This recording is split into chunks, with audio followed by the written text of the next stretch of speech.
جیسے ان کے ایک گانے کا مصرع میرے ذہن میں آ رہا ہے کہ چاند کٹورا لیے بھکارن رات. تو انہوں نے رات کی جس طرح تقسیم کی ہے، پیکر تراشی کی ہے، وہ بالکل بے نظیر ہے.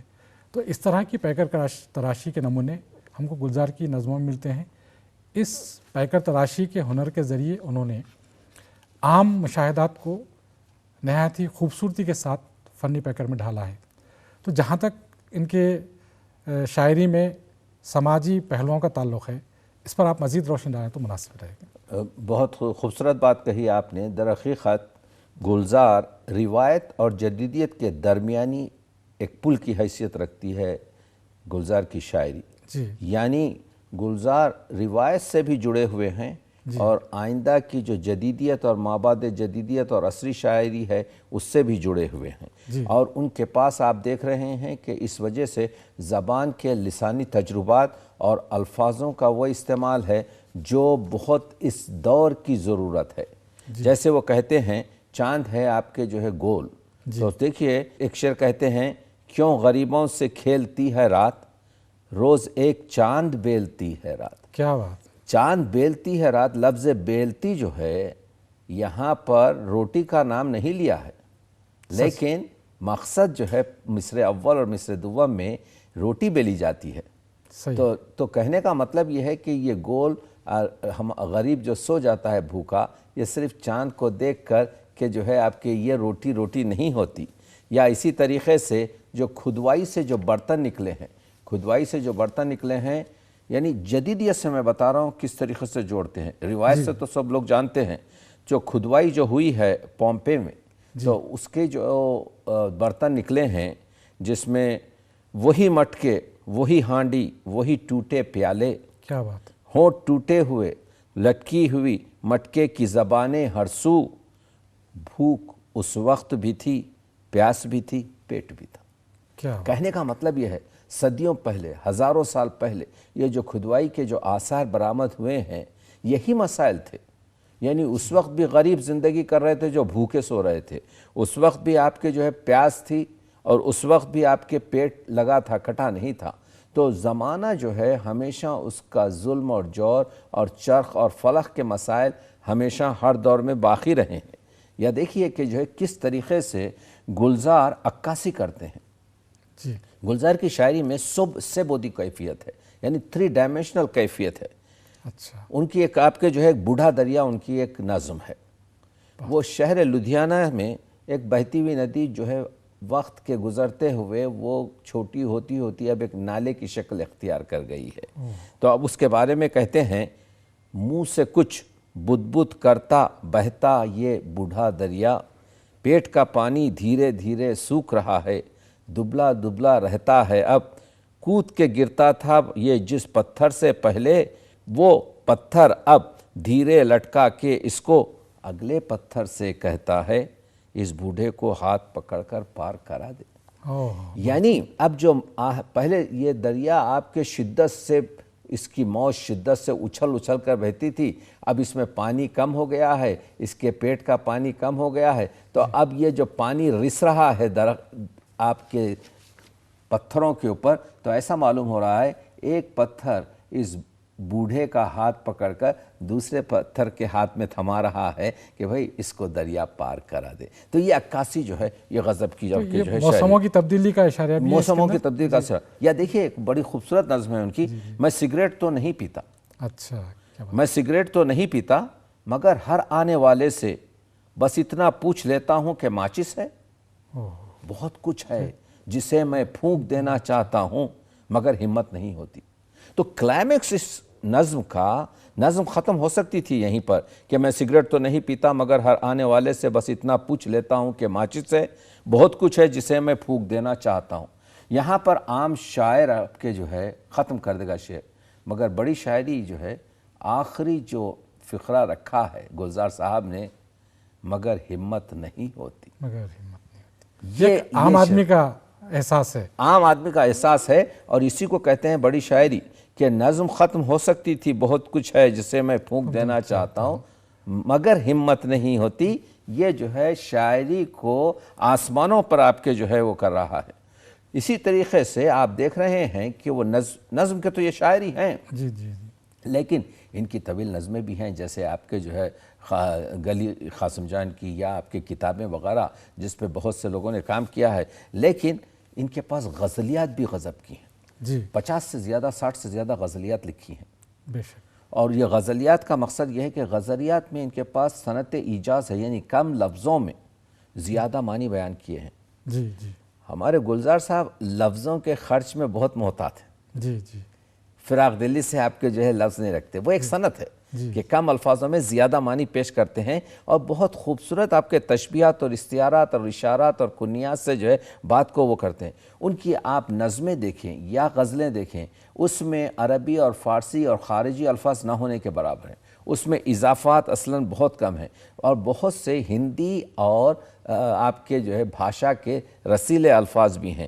غزل میں جہاں تک غزل کا تعلق ہے، لوگ یہ نہیں جانتے کہ جو ہے غزلیں بہت کہیں ہیں۔ غزل کا جہاں تک تعلق ہے، ان کا لہجہ سادہ ہے اور الفاظ میں سادگی، شگفتگی، تھیکاپن ہے۔ تو ملٹن نے جو کہا تھا کہ ایک اچھے شعر میں آپ کے صداقت ہو، حقیقت ہو، جذبہ ہو اور سلاست ہو، وہ پوری چیزیں موجود ہیں۔ 2-3 شعر دیکھیے۔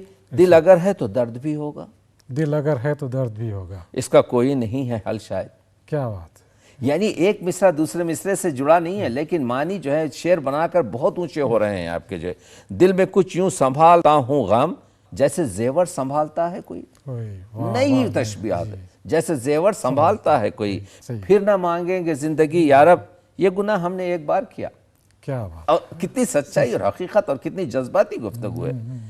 ہم کس سے اپنی بات کریں، ہم کس سے اپنی بات کریں، ہر شخص تیرا گرویدہ ہے، سب پہ آتی ہے، سب کی باری ہے، موت انصاف کی نشانی ہے۔ کیا کیونکہ دنیا میں کوئی بھی آپ کے جو ہے بشر ایک چیز پر متفق نہیں ہوتا، لیکن صرف موت ایسا ہے جس سے کسی کو انکار نہیں۔ تو موت انصاف کی نشانی ہے کہنا، یہ جو ہے آپ کے بڑی شاعری ہے، عمدہ شاعری ہے۔ اور اس میں گلزار صاحب جو ہیں، جیسے آپ کے جو ہے خوشبو جیسے ملے افسانے میں، ایک پرانا خط کھولا انجانے میں۔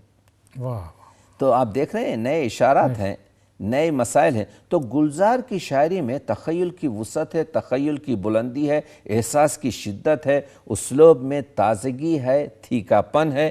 اور گلزار اپنی نظموں میں ہجرت کی باتیں کرتے ہیں، صحبتیں جو ہوئی ہیں آپ کے جو ہے وہ مسائل ہجرت کے، وہ آپ کے آوارگی، وہ تمام چیزوں کا۔ تو یہ تمام چیزیں جو ہیں گلزار کو 21ویں صدی کا ممتاز شاعر قرار دیتی ہیں۔ اور اس کی اصل وجہ یہ ہے کہ گلزار کی شاعری جو ہے زندگی کی طرح رگوں میں دوڑتی رہتی ہے۔ آپ پڑھیں گے تو آپ کو احساس ہوگا کہ یہ جو ہے صرف آپ کے غالب کی عقیدت سے نہیں ہے، بلکہ یہ ان کی آپ کے جو شاعری ہے پرسنل پرفیکشن جس کو کہتے ہیں، اس کا نتیجہ ہے۔ تخلیق نگاری، تمثیل نگاری کا پیکر غالب ایک سوانح منظرنامے میں ہے جو 17 ابواب پر مشتمل ہے۔ آپ اور ہم جانتے ہیں سماج کی، آپ نے جیسا کہا، سماج کی خامیوں کو غالب کے لہجے میں پیش کرتے ہیں۔ جیسے دیکھیے ان کا ایک منظرنامے میں، میں شاعری سے ہٹ کے یہ بات کر رہا ہوں کہ ان کی جو نظم ہے گلی قاسم جان کی، تو اب جب منظرنامے میں آتے ہیں تو ایک نوجوان کے ہاتھ میں کبوتر دیکھ کر کہتے ہیں، دیکھو میاں، شکایت ہم سے نہیں خود سے کرو، قومیں بادشاہوں سے نہیں عوام سے بنتی ہیں۔ اگر آپ آج کبوتر نہ اڑاتے ہوتے تو یہ ملک کچھ اور ہوتا، یہ قوم کچھ اور ہوتی، جاؤ کبوتر اڑاؤ۔ آپ دیکھ رہے ہیں، تو یہ جو لفظوں کو بھرنا ہے، یہ جو کام آپ کے جو ہے، اور ان کی شاعری میں جو جدید سائنسی معلومات ہیں، اسی وجہ سے میں کہتا ہوں کہ گلزار کی شاعری میں افادیت 21ویں صدی کی ہے۔ یہ میری کل حدوں تک روشنی پہنچا نہیں سکتا، میں مارس اور جوپیٹر سے جب گزرتا ہوں، بھنور سے بلیک ہولوں کے مجھے ملتے ہیں رشتے، سب گرداب چکراتے ہی رہتے ہیں۔ تو اب آپ دیکھ رہے ہیں بلیک ہول کا ذکر ہو رہا ہے، مارس کا ذکر ہو رہا ہے، جوپیٹر کا ذکر ہو رہا ہے، اور یہ ہو رہی ہے اردو شاعری۔ تو معلوم یہ ہوا کہ اردو شاعری کو جو ہے آج کے دور سے جوڑنا، ٹیکنالوجی سے جوڑنا، سائنسی علوم سے جوڑنا ہماری ضرورت ہے، ورنہ ہمارے نوجوان نہیں سمجھیں گے۔ اسی وجہ سے گلزار صاحب کی شاعری پر جوان بہت زیادہ، اور اس میں کیونکہ جذبات نگاری جو ہے غضب کی ہے. دل میں ایسے ٹھہر گئے ہیں غم جیسے جنگل میں شام کے سائے، جاتے جاتے سہم کے رک جائیں، مڑ کے دیکھیں اداس راہوں پر، کیسے بجھتے ہوئے اجالوں میں دور تک دھول دھول اڑتی ہے. خوبصورت نظمیں لکھنے کا اور جذباتی اور تخیل احساس کا پیکر جو ہے ہمارے گلزار صاحب کی شاعری میں ہمیں ملتا ہے. ڈاکٹر صاحب ایک خط کلام معاف، گلزار صاحب نے مولانا آزاد نیشنل اردو یونیورسٹی کا ترانہ بھی لکھا ہے، بہت ہی خوبصورت ترانہ لکھا ہے انہوں نے، اور اس میں بھی جیسا کہ آپ نے کہا کہ نوجوانوں سے ان کا خطاب ہے، اور اس میں بھی انہوں نے چاند کی پیشانی کو چھونے اور مارس سے گزرنے کی بات کی ہے. تو ان کا تخیل ہے، ان کا جذبہ ہے جو انہیں اردو شعراء میں ایک انفرادیت عطا کرتا ہے کہ وہ روایت سے جڑے ہوئے ضرور ہیں، لیکن روایت سے اپنا رشتہ مضبوطی کے ساتھ استوار رکھتے ہوئے انہوں نے عصری حیثیت کو بھی بروئے کار لایا ہے، اور کیا ہو رہا ہے دنیا میں، سائنس اور ٹیکنالوجی کی رفتار کیا ہے، اور اس کو کس طرح ادب سے جوڑا جا سکتا ہے، اس کو بھی انہوں نے ملحوظ خاطر رکھا ہے. بے شک بے شک. اور موضوعات بھی ان کے انوکھے ہیں، اور جہاں انہوں نے نوجوانوں سے خطاب کیا ہے وہاں بچوں کے لیے انہوں نے بہت کچھ بچوں کے لیے نظمیں لکھی ہیں. اور جہاں تک کہ آپ کے عشقیہ رومانی آپ کے جذبات نگاری کرتے ہیں، دیکھیے تخیل و احساس کی شدت ہے. اور جیسا آپ نے بتایا چاند یعنی چند الفاظ، چند تشبیہات، چند ایسے مسائل جس سے زیادہ نتیجہ اخذ کیا اس میں ایک چاند ہے، وہ آپ کے ترونیوں میں ہو یا چیزی دیگر ہو. میری گود میں پڑا رات کی تنہائی میں اکثر، جسم جلتا ہے تیرے جسم کو چھونے کے لیے، ہاتھ اٹھتے ہیں تیری لو کو پکڑنے کے لیے، سانچ کھچ کھچ کے چٹک جاتی ہے تاگوں کی طرح، ہانپ جاتی ہے لپکتی ہوئی باہوں کی تلاش، اور ہر بار یہی سوچا ہے تنہائی میں میں نے، اپنی گودی میں اٹھا کر یہ تیری گود میں رکھ دوں، روح کی آگ میں یہ آگ بھی شامل کر دوں. خوبصورت جذبات کی نگاری اور آپ کے الفاظ کی بندش، اور آپ دیکھ رہے ہیں کہ ہر لفظ اپنی جگہ پوری مکمل. اسی وجہ سے تو کہا تھا کہ لفظ کاغذ پہ بیٹھتے ہی نہیں، اڑتے پھرتے ہیں تتلیوں کی طرح، کہ آپ کے بعد ہر گھڑی ہم نے، آپ کے بعد ہر گھڑی ہم نے آپ کے ساتھ ہی گزاری ہے. کیا بات ہے. مومن کا شعر یاد آ گیا، تم میرے پاس ہوتے ہو دیا جب کوئی دوسرا نہیں ہوتا. تو یہ جو ہے نا آپ کے جو ہے کہ گلزار کی لفظیات منفرد ہیں، اور شہر آپ یوں سمجھیے کہ ہر لحاظ سے ان کے پاس نظموں کی کثرت ہے، وہ نظم کے شاعر ہیں، لیکن ان کے پاس غزلوں کا بھی کمال ہے. اور یہی نہیں بلکہ نظموں میں جیسے یہ دیکھیے یہ نظم کا حصہ کہ تمہارے غم کی ڈلی اٹھا کر زباں پہ رکھ لی ہے دیکھو میں نے، یہ قطرہ قطرہ پگھل رہی ہے، میں قطرہ قطرہ ہی جی رہا ہوں. یعنی غم کی ڈلی جس کے توسط سے زندگی چل رہی ہے، وہ قطرہ قطرہ آپ کے پگھل رہی ہے، اور میں قطرہ قطرہ ہی چل رہا ہوں. تو معلوم یہ ہوا کہ ان کی شاعری جو ہے آپ کے 21ویں صدی کے باب کی داخل شاعری ہے، اور اسی وجہ سے یہ تجربہ جو کرتے ہیں اور ان کی جو نئی صنف ہے ترونی. ہاں ڈاکٹر صاحب، وہ ترونی کا ذکر آیا ہے، ہم جاننا چاہیں گے کہ اردو میں بہت ساری اصناف، روایتی اصناف بھی رہی ہیں اور جدید اصناف بھی ہیں. جیسے روایتی اصناف میں مثنوی ہے، قصیدہ ہے، غزل، رباعی وغیرہ ہیں، اور کچھ اصناف ہم نے دوسری زبانوں سے بھی درآمد کی ہیں اردو میں، جیسے ہائیکو ہے، ترائیویلے ہے، دوہے ہے، ماہیے وغیرہ ہیں، یہ جو دوسری زبانوں سے اردو ادب میں آئی ہیں. ابھی ترونی کا آپ نے ذکر کیا، تو اس کے بارے میں کچھ روشن ڈالیں گے آپ کی ترونی کیا ہے؟ دیکھیے ترونی جو ہے یہ خالصتاً آپ کے جو ہے اس کے موجد گلزار صاحب ہیں. جی. اس میں 3 مصرے ہوتے ہیں. اچھا، یہ تثلیث نہیں، یہ ثلاثی نہیں، یہ ہائیکو نہیں، یہ آپ کے یوں سمجھیے مثلث بھی نہیں، مثلث نہیں، یہ بالکل ایک جدید چیز ہے. اس کے لیے خود گلزار صاحب نے یہ بتایا ہے کہ پہلے 2 مصرے خود ایک شعر کی مانند ہے، یعنی یہ 3 ندیوں سے اس کی تشبیہ دی ہے. اچھا. پہلے 2 مصرے جو ایک ہی موضوع، ایک ہی جذبے اور ایک ہی آپ کے جو ہے عنوان کے ہیں، وہ ایک شعر کے مانند آپ کے گنگا اور جمنا ہے.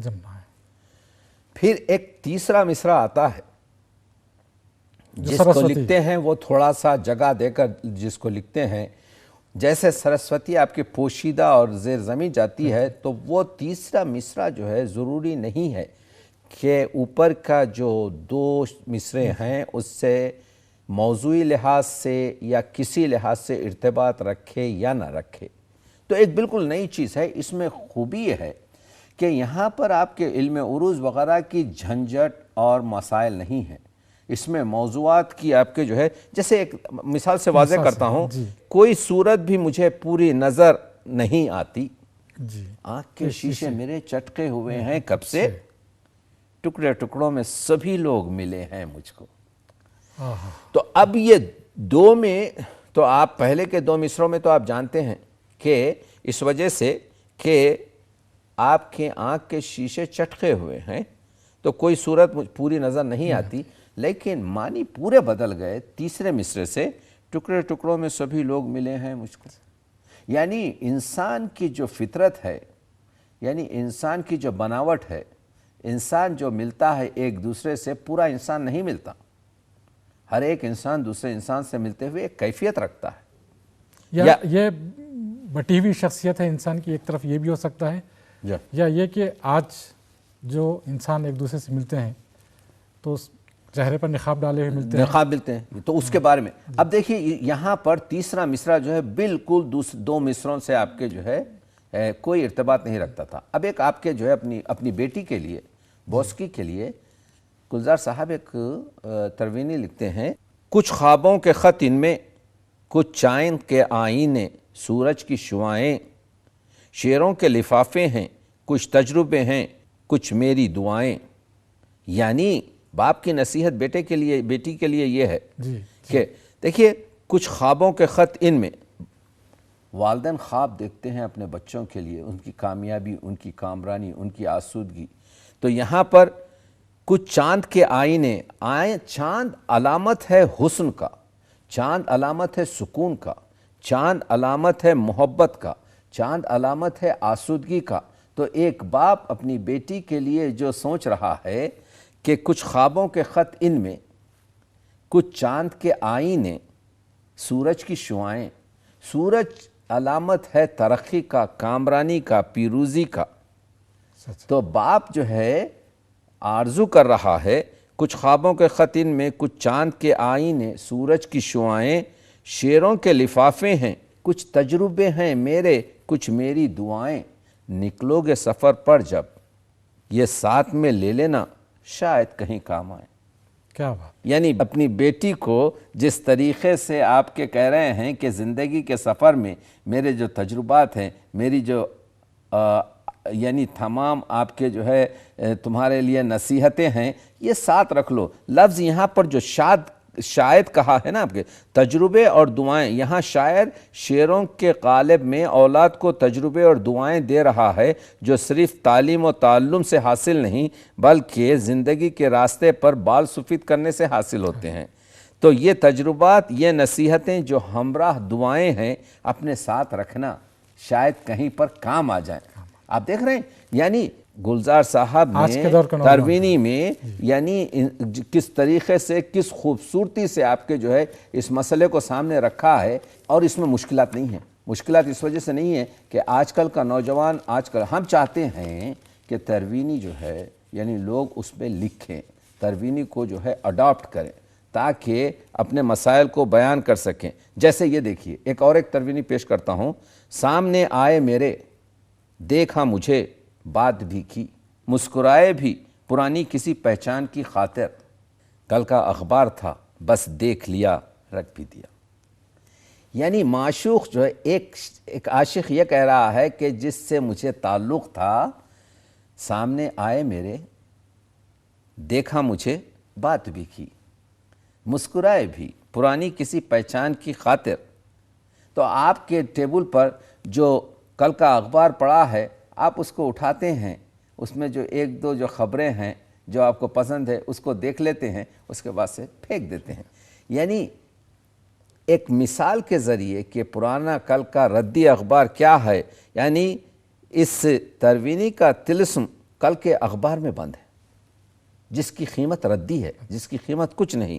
یعنی تصور میں لائے پہلے گزرے ہوئے کل کے اخبار کو جو ٹیبل پر دھرا ہے، آپ اس سے واقف ہیں، اس کی بعض خبریں جو خوبصورت ہیں، آپ کو خوش کرتی ہیں، اور آپ اس پر ایک نظر ڈال کر اخباری ردی میں ڈال دیتے ہیں، یا شعلہ سا گزرتا ہے میرے جسم سے ہو کر، کس لو سے اتارا ہے خداوند نے تم کو۔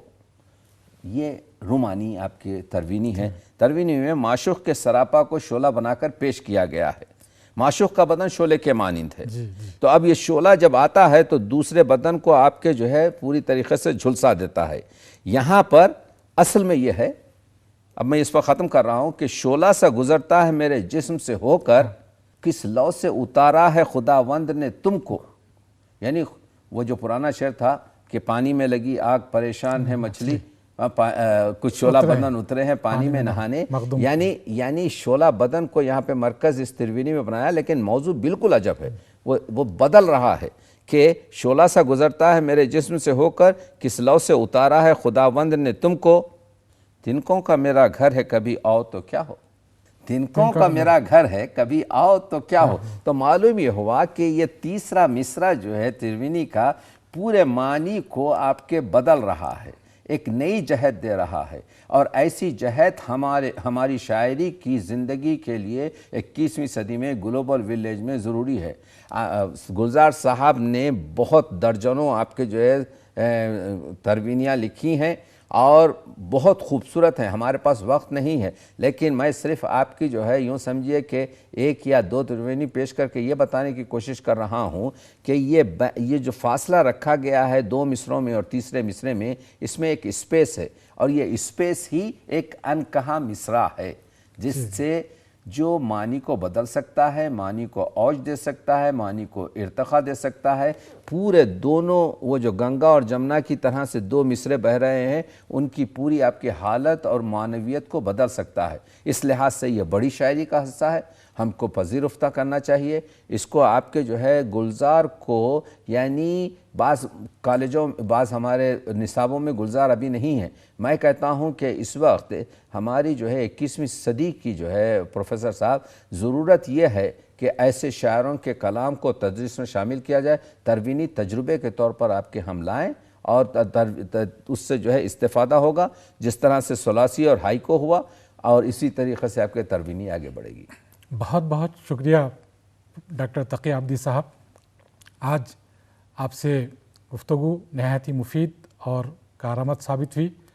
آپ نے اردو کے مشہور شاعر، منفرد لب و لہجے کے شاعر، نظم گو شاعر اور کئی کتابوں کے مصنف، اور ہندوستان میں کئی حیثیتوں سے مشہور گلزار صاحب کی شخصیت کے بارے میں، ان کی تصانیف کے بارے میں، ان کی غزلیہ شاعری کے بارے میں، ان کی نظموں کے موضوعات کے بارے میں، اور ایک ایسی صنف کے بارے میں جس کے وہ خود موجد ہیں، یعنی تریوینی کے بارے میں بہت تفصیل سے گفتگو کی۔ ہمیں امید ہے کہ ہمارے طلباء اور ہمارے ناظرین اس سے ضرور استفادہ حاصل کریں گے، اس کے لیے ہم آپ کے نہایت ہی سپاسگزار ہیں۔ بہت بہت شکریہ ڈاکٹر تقی عابدی صاحب۔ مزید جانکاری کے لیے آپ ہم سے اس پتے پر رابطہ کر سکتے ہیں۔